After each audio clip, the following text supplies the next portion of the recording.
Gold के बारे में आपका क्या विचार है कि gold as an asset class, अभी गोल्ड काफ़ी चला भी है पिछले 2-3 साल में, maybe because of wars and everything. एक कहानी ये भी चल रही है कि ट्रम्प साहब के आने के बाद वॉर्स डीएस्केलेट होंगे, तो गोल्ड में इन्वेस्टमेंट के एंगल से अब कैसा लगता है कि is it a good time still to remain invested या स्टार्ट इन्वेस्टिंग, या क्या करना चाहिए?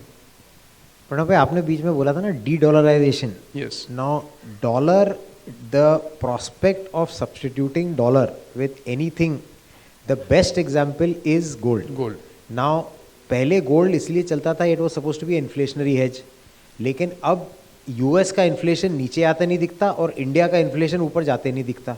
तो that is the case. Now we have to look eight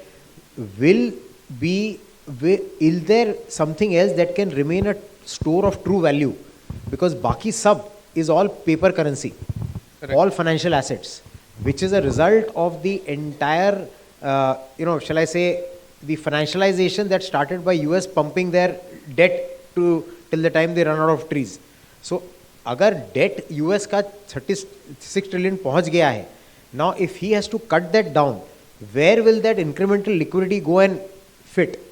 तो कहीं ना कहीं जो स्टोर ऑफ वैल्यू है वहाँ जाके लोगों का interest by virtue of investment preference भी आएगा, and by virtue of getting a safety versus the USD.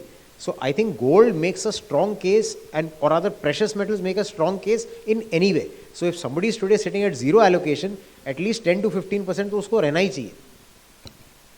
So gold कया फॉर्म में भी कही दो. So SGBs I think कया फॉर्म में भी कही दो, नहीं तो कौन से फॉर्म में वो भी बता दो, वरना इनका खर्चा हो जाएगा. वो ज्वेलरी शॉप में जाके लेना है या कैसे लेना है, वो इम्पोर्टेंट है. नहीं, so I was coming to that question. So SGB जो सोवरेन गोल्ड बॉन्ड्स है वो अभी गवर्नमेंट ने न्यू इश्यू करना अभी फिलहाल आई थिंक रोक दिया है. So best options are ETFs and mutual funds. So mutual funds में चिराग जो ट्रैकिंग एरर होता है, क्या रिटेल इन्वेस्टर्स को उसको ट्रैक करना चाहिए, and what is the tracking error, if you can throw some light?